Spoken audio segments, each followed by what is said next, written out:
자, 오늘은 한국인의 한국인의 맛, 한국인의 음식, 바로 김치를 이용해가지고 여러가지 요리를 한번 해보도록 하겠습니다. 우선은 간단하게 김치를 준비하셔가지고 볶는 것부터 시작을 하죠. 먹기 좋은 크기로 잘라주시면 됩니다. 빨간색 도마를 이용하시는 게 가장 중요해요. 도마에 물이 들으면 등짝을 맞거든요. 자, 그 다음에 들기름을 부어줍니다. 참기름이 아니라 들기름이에요. 왜냐하면 들기름이 조금 더 온도를 많이 견딜 수 있기도 하고 참기름과는 다른 더 독특한 풍미를 가지고 있습니다. 여기다가 김치를 넣어주시면 되는데요. 들기름의 특징은 저렇게 볶을 때 약간 거품 같은 게 나온다는 거죠. 사실 이렇게만 볶으시면은 약간 허여 멀건데 겉에만 시꺼멓게 탄 약간은 뭔가 맛이 부족해 보이는 그런 모양이 나옵니다. 그래서 여기 넣어야 될 게 뭐냐면 김치 국물이에요. 보통 김치가 많이 남으면 김치 국물도 굉장히 많이 남거든요. 근데 그냥 버리지 마시고 여기에다가 사용을 하십시오. 이런 식으로 볶을 때 김치 국물을 계속 넣어주시면 어떤 상황이 생기냐, 김치가 점점 빨간색으로 변합니다. 코팅이 점점 돼서 시뻘겋게 변하고요. 그러면서 김치도 물렁물렁해지면서 부드럽게 씹을 수 있는 상태가 되고 간도 더해집니다. 대신에 너무 많이 김치 국물을 넣으면 볶은 김치가 생각보다 많이 짜질 수 있다는 거, 이 상태로 어느 정도 볶아주시면 되겠습니다. 그러면 처음과는 다르게 색깔을 머금은 이런 김치가 나오죠. 더 빨갛게 되길 원하시면 김치 국물을 더 넣으시거나 고춧가루를 첨가하셔도 되는데 그거는 단가가 안 맞아요. 단가가 고춧가루를 넣어가지고 먹기에는 너무나 비쌉니다. 그래서 이런 식으로 드시면 되고, 김치를 오랫동안 볶으셨기 때문에 바닥에 이상한 것들이 잔뜩 눌러붙었을 거예요. 요거를 또 그냥 버릴 수가 없습니다. 이게 또 맛의 올감이거든요. 자, 여기다가 마찬가지로 들기름을 넣어주시고 간장도 넣어주시고 오른쪽 아래에 정확한 용량을 표기해뒀습니다. 저 부풀어 오르는 모양 좀 보십시오. 냄새가 코에 지금 생각이 나지 않습니까? 너무 맛있어 보이는 그런 향이 생각이 나실 거예요. 여기다가 다진 마늘을 넣고 좀 전에 볶아둔 김치를 가위로 잘잘잘잘잘 다져가지고 넣어주시면 되겠습니다. 이 상태에서 수분이 거의 날아갈 때까지 볶아주면은 이런 상태가 되는데, 여기다가 면을 넣었어요. 물론 밥을 넣어서 볶으시면은 아주 간단한 김치볶음밥이 됩니다. 근데 저는 면이 더 좋기 때문에 소면을 한번 삶아가지고 넣어봤고요. 충분히 소스가 다 배어질 때까지 적당히 휘몰이장단으로 섞어주면 되겠습니다. 담고 주변을 조금 정리해주면은 김치 비빔면 완성. 그 다음에는 집에서 너무나 오래돼가지고 군내가 날 정도로 신김치 또는 거의 먹을 수 없을 정도로 흐물흐물해진 김치를 사용하는 법을 알려드릴게요. 일단 양파를 좀 다집시다. 다지는데 시간이 좀 걸리실 수도 있어서 그냥 기계를 사용하시거나 그러셔도 돼요. 자, 여기다가 식용유를 2큰술 정도 넉넉히 넣어준 다음에 이제 양파를 볶을 겁니다. 양파로 뭘 만들 거냐? 김치잼을 만들 거예요. 무슨 괴식을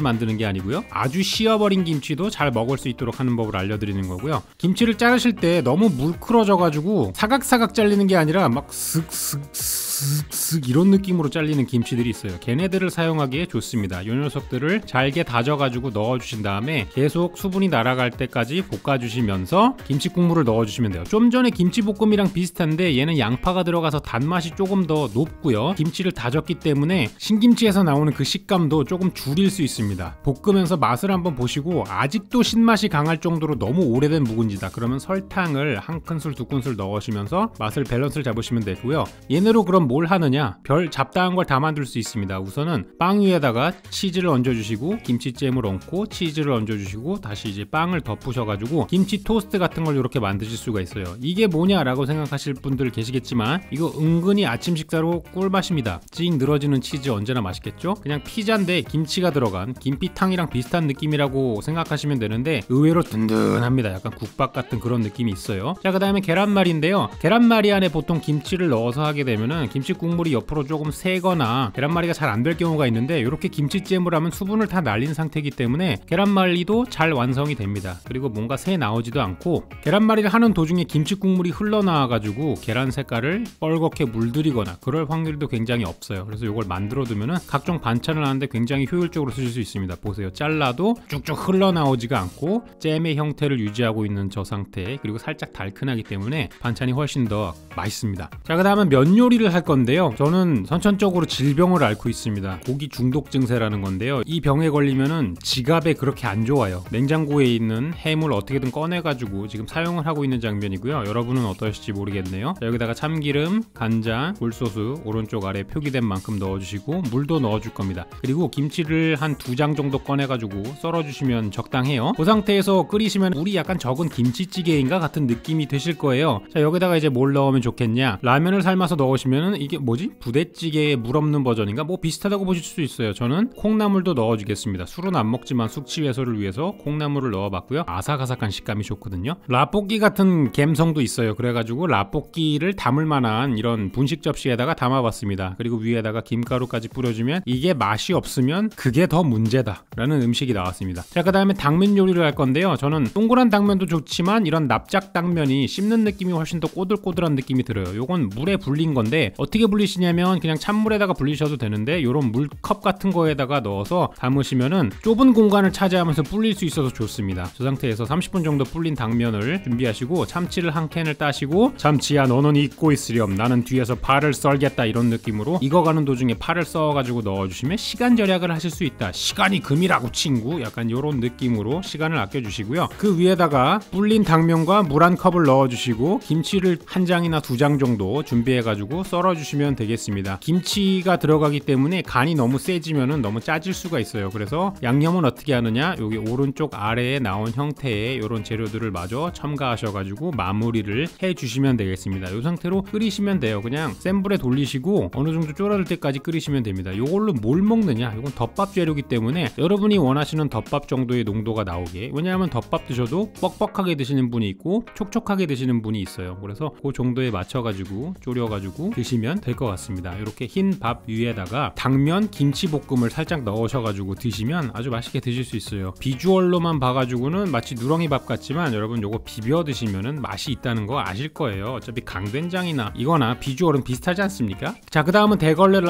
김치를 씻어왔습니다. 조금 깔끔한 맛으로 맵지 않은 아이들을 위한 반찬인데요. 꽁치나 고등어 통조림 이런 거를 사용하는 겁니다. 저 같은 경우는 이게 지금 할인 행사가 붙어 와가지고 썼는데 김치찌개용이라 가지고 시뻘건 물에 담겨 있더라고요. 그래서 물은 조금 제거를 해주고 물을 다 써봐야 좋을 게 하나도 없기 때문에 안에 들어있는 통조림 물은 제거를 해주고 꽁치만 후라이팬에다가 넣어주도록 하겠습니다. 아무래도 삶아져 있는 상태로 계속 통조림 안에 오랫동안 갇혀 있었기 때문에 약간 잡내가 날 수 있어요. 식용유를 살짝 둘러주시고 한 2-3분만 센 불에서 볶아주셔도 그런 잡향이 전부 다 날아가는 그런 팁이 되겠습니다. 이 상태로 계속 뒤집어 주시면서 구워주시면 어느 순간 겉에 부분이 살짝 쿵 마이야르 같은 게 일어나면서 익혀졌을 때 여기다가 참기름을 넣어주시고 그 다음에 나머지 재료들도 오른쪽 아래에 써져 있는 만큼 넣어주신 다음에 졸이기만 하셔도 꽁치 통조림 조림 같은 느낌이 딱 되는데 여기다가 이제 아까 그 백김치를 넣는 거예요. 그러면 어떤 느낌이 나냐? 제가 참기름이나 꽁치 기름이 넣어가지고 조금 느끼한 맛이 나는 거를 이 신김치가 아주 그냥 싹 잡아버립니다. 동시에 신김치야 너는 이거라 나는 뒤에서 파를 썰 테니 같은 느낌으로 파까지 썰어가지고 넣어주시면 파의 알싸한 맛이 같이 겹쳐져가지고 요것도 이제 밥도둑입니다. 밥도둑. 비주얼로만 봐가지고는 이게 밥도둑이 아니라 거의 밥 경찰 같은 느낌인데 어쨌든 맛있습니다. 맛은 보장합니다. 자, 그 다음은 이제 진정한 밥 깡패 아니 밥 마피아를 불러오도록 하겠습니다. 이번에는 닭 다리살을 사용할 건데요. 기름 하나도 두르지 마시고 코팅팬에다가 닭 다리살 껍질을 아래쪽으로 한 상태로 구워주시면은 여러분들이 인트로에서 보셨던 바로 그 닭 다리살이 나오는 겁니다. 껍질을 바삭바삭하게 만들어 주신 다음에 여기에다가 양념을 넣어줘야 됩니다. 오른쪽 아래에 나온 요 양념들을 다 넣어가지고 한번 쑥쑥쑥 잘 섞어주시고요. 맛술 같은 경우 없으시면 그냥 물로 대체를 하셔도 되는데 살짝쿵 단맛이 모자랄 수도 있어요. 내가 단맛을 별로 즐기지 않는다 그러면은 물을 대신 넣으셔도 됩니다. 요걸 그대로 사용하셔도 좋은데 보시다시피 기름이 굉장히 많이 나와 있어요. 제가 식용유를 하나도 첨가 안 했음에도 닭다리살은 원래 기름기가 많아서 요걸 다 드시면은 쓸데없는 칼로리를 드시는 겁니다. 요건 조금 버려 두시면은 고기를 한두 저름 더 드셔도 내가 약간 좀 마음 편하게 먹을 수 있어요. 그래서 여러분을 안심시켜 드릴 수 있게 칼로리를 좀 줄여보고요. 양념을 넣고 썰어놓은 김치는 한 2장 정도 또 넣어주시면 좋겠습니다. 이렇게 해서 휘뚜루마뚜루 슬근슬근